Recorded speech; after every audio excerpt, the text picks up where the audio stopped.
Welcome back to the deep dive, everybody. Ocean hitchhiking across the Atlantic. Wow. And yeah, just reading the beginning of this whole adventure, it's unbelievable. This initial kind of leap of faith, those first few like surreal moments, they have us completely captivated. And so that's what we're going to try to unpack today. It really throws you right into the deep end. Right. The sheer audacity of deciding to cross an entire ocean with like people you've just met. Right. It's just, I mean, that initial interaction is just mind-boggling. It is mind-boggling. Okay. So let's get into this unbelievable beginning. A 4-sentence negotiation in a marina. Right. I mean, Fetty and Lara just approached this Russian catamaran crew.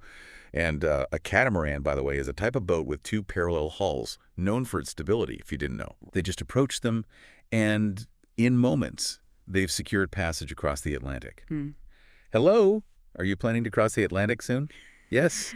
Can we join you?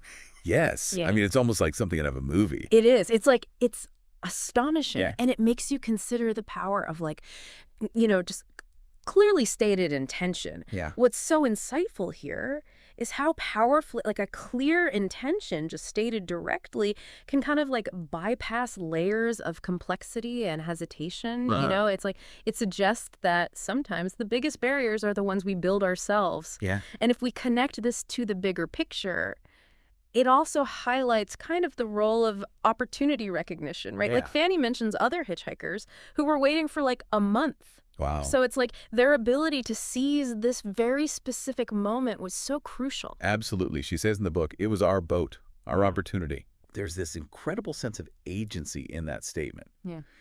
And then just as quickly as it all went down, they're told, okay, see you in 2 days to plan. Oh, wow. It's this abrupt pivot from a seemingly like outlandish idea to the immediate reality of like, oh, this is actually going to happen. Yeah. That must have been such a shock to the system. That 2-day window must have been an absolute whirlwind. Right. It immediately brings the focus onto the practicalities that underpin even the most impulsive seeming decision. Totally. It's like what went through their minds in those 48 hours. Well, one of those things was definitely grocery shopping on an epic scale. Oh, yeah. Fanny describes it as apocalypse-like. Right. And the details really paint a picture. We're talking about enough fruits and vegetables to seemingly supply like a small army. Okay. Mountains of canned beans, tomato paste, all sorts of like fermented items, jars upon jars of everything you could imagine. Oh, wow. Restaurant-sized quantities of pasta. Enough water to likely float a small dinghy. And then desserts, chocolates, nuts, frozen treats. I mean, you name it, they bought it. Wow. 3 overflowing shopping carts. That's wild. What does that level of like preparation tell you? I don't know. What does it tell you? It illustrates this like profound shift in mindset Yeah. that's required when self-sufficiency becomes the primary mode of existence. Right. You know, it's not just buying food. It's Right. about creating a self-contained ecosystem for, you know, weeks on end, thousands of miles from any kind of easy resupply. And you can imagine with that amount of supplies on a moving vessel, organization becomes absolutely paramount. Oh, yeah, for sure. Which leads us to the captain's incredibly detailed system. Right. The receipt, she says, was long enough to TP a house. Oh, my God. But yeah, it wasn't just about the sheer volume. It was about the meticulous way everything was stored once they got back to the boat. Right. The captain had this incredibly specific system. Water under the beds, fruit boxes carefully wedged into a corner, cans and jars neatly secured in lockers. It was all hidden away and even locked. Oh, wow. It sounds almost like military in its precision. It speaks volumes about like the experience of the crew, right? Right. And the potential challenges of life at sea. Yeah. For you to understand the captain's like meticulousness, consider the constant motion, right, of a vessel at sea. Like unsecured items become projectiles in even like moderate waves. Oh, wow. So locking things away isn't just about tidiness. Right. It's about preventing damage to the boat and like potential injury Oh, okay. to the people.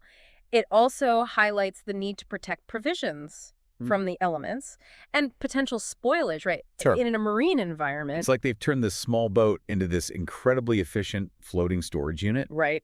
And that level of organization wasn't limited to just the food. Yeah. The captain gave them this really comprehensive briefing, covering everything from how to handle waste to their shift schedules, individual responsibilities, all the safety procedures and equipment on board, Wow. and even the potential physical and emotional difficulties they might encounter. Right. He stressed the importance of open communication, how to resolve conflicts, the need for acceptance, and, like, above all, patience. Yeah. It sounds like a pretty intense crash course in how to live in a very confined space with relative strangers under potentially stressful conditions. Precisely. It's like when you're in such a confined space with people you don't know well, Right. especially with the added pressures of a long sea voyage and the fact that you can't simply walk away. Yeah, Establishing clear expectations and protocols becomes absolutely essential for sure. for maintaining harmony and ensuring everyone's well-being. This briefing really sets the stage for successful cohabitation in this really unique and challenging environment. Yeah, and going back to the almost unbelievable amount of food, I found myself wondering the same thing Fanny did. Why so much? For what was anticipated to be around a 15-day sail. Right. The captain's explanation, as she recounts it, makes perfect sense. Yeah. You simply can't resupply in the middle of the Atlantic. Yeah. And you have to factor in the real possibilities of spoilage, damage from rough seas, Yeah. or even losing some supplies overboard. Right. It's about having that critical buffer, that safety net, of provisions. It's a powerful reminder that even with the most careful planning, the inherent unpredictability of the ocean necessitates a degree of redundancy. Yeah. It's a completely different mindset than our typical land-based existence where resources are usually relatively accessible with a quick trip to the store. This level of foresight is so crucial for you for a successful and safe ocean crossing. Absolutely. Beyond just food. Yeah. They also had to prepare in other kind of important ways. A trip to the pharmacy and a supply store was on the agenda. They picked up those seasickness prevention bracelets. Oh. And then 2 distinct types of seasickness pills. One with caffeine for daytime, used to combat drowsiness, and one without for nighttime.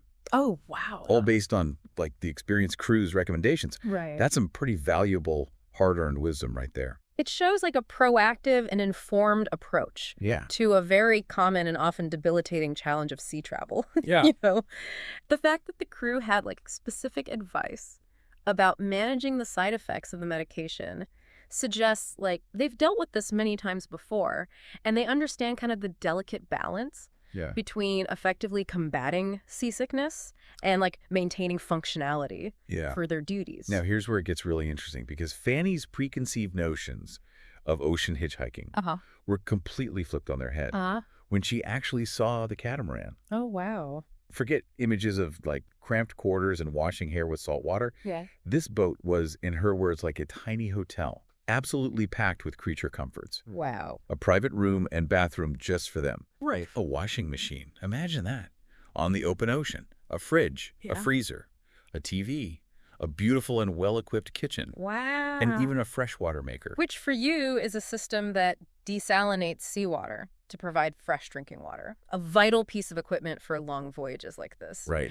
And you're right, this challenges the more romanticized but often much harsher reality of traditional sailing and long-distance hitchhiking. Yeah. It highlights that ocean travel can exist on a wide spectrum Mm-hmm. of comfort and equipment, Right. and their kind of sheer luck Mm. in finding such a well-appointed vessel undoubtedly mitigated many of the potential hardships they might have otherwise faced. Yeah. It's like hitting the jackpot of hitchhiking, Mhm. which then naturally leads you to wonder, why would someone with such a comfortable Yeah. and presumably quite expensive boat Right. choose to take on 2 complete strangers for a potentially weeks-long journey across the Atlantic? Right. Fetty did some research and discovered that it often comes down to a real need for extra hands to manage the workload and the often kind of demanding shift schedules Mm-hmm. involved in a long sail. Yeah. Plus, let's not forget the element of companionship to combat the potential boredom and loneliness. Yeah. That can set in when you're surrounded by nothing but water for days on end. Exactly. It's often a surprisingly symbiotic relationship in many ways. Right. The boat owners gain the practical assistance they genuinely need for the voyage, and the hitchhikers gain passage and incredible experience they likely wouldn't have access to otherwise. Right. It's a unique form of resource sharing built on mutual benefit. Of course, the question that almost immediately springs to mind for many, and understandably so, is safety. Yeah. Especially the idea of 2 young women traveling with 3 older men they had just met. Right. Fanny makes a very conscious and deliberate decision not to dwell on the what-ifs. Yeah. And she emphasizes her, strong reliance on her own gut feeling about the situation. Right. And the fact that Lara felt equally comfortable with the arrangement. What do you think about that? It speaks to the significant role that trust and intuition can play in these kinds of unconventional and somewhat risky journeys. Right. While it's always important to be mindful of potential risks, constantly focusing on worst case scenarios can often be paralyzing. Right. And prevent you from embracing unique opportunities. Yeah. Her emphasis on a shared gut feeling with Lara also underscores the importance of mutual reassurance and validation in their decision-making process. Yeah. And she very rightly pushes back against any implication that their passage was somehow free. Yeah. She and Lara both actively participated. In the daily work on board the boat, they provided entertainment for the crew, they engaged in conversations, offered each other mutual support throughout the experience, and shared aspects of their cultures. Wow. It wasn't a one-sided transaction of receiving a handout. Right. It was, as she aptly puts it, a simple and fair trade of skills, labor, and companionship. That's a crucial point for you to understand. Their contribution extended far beyond just the physical labor of sailing tasks. Right. They actively contributed to the social dynamic and the overall well-being of everyone on board. It truly reframes the concept of hitchhiking in this context as a genuine exchange based on mutual respect and contribution, rather than just a one-way favor. Then the actual adventure truly kicks off. And almost immediately, on that very first night at sea, Fanny is hit hard by seasickness. Oh, no. Despite the prior warnings and preparations, it struck her rapidly and intensely. Oh, wow. And the experienced crew's advice was surprisingly simple. Just try to rest and let it pass. What do you make of that? That's a stark and immediate reminder that even on a relatively comfortable and well-equipped boat, the raw and untamed power of the ocean can have a very significant and humbling impact on your physical well-being. Yeah. Seasickness is incredibly common, can be quite debilitating, and its swift onset for Fanny really underscores kind of this dramatic change in environment they've suddenly entered. Yeah. But even through the discomfort of that first night, she experiences this absolutely magical and awe-inspiring encounter.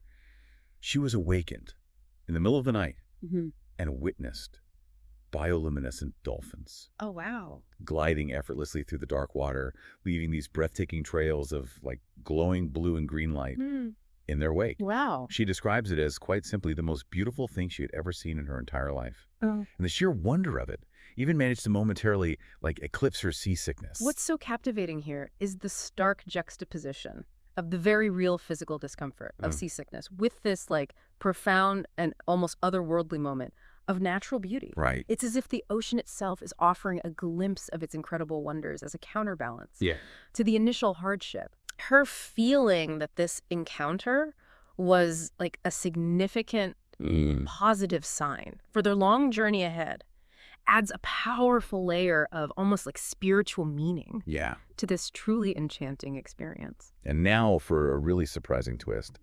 Fanny actually has a phobia of open water. What? She even shares vivid memories from her childhood. That contributed to the development of this fear. It seems almost paradoxical, doesn't it? Yeah. That someone with such a deep-seated fear of the open ocean would actively choose to cross the Atlantic on a relatively small sailboat. What do you make of that? It highlights the important distinction between being in the water and being on the water. Right. Her rationale, I didn't need to be in the water because the boat swam for me, is a fascinating and perhaps even ingenious way of compartmentalizing and managing her fear. It suggests a remarkable level of calculated risk-taking and a powerful determination to embrace a unique and potentially transformative experience.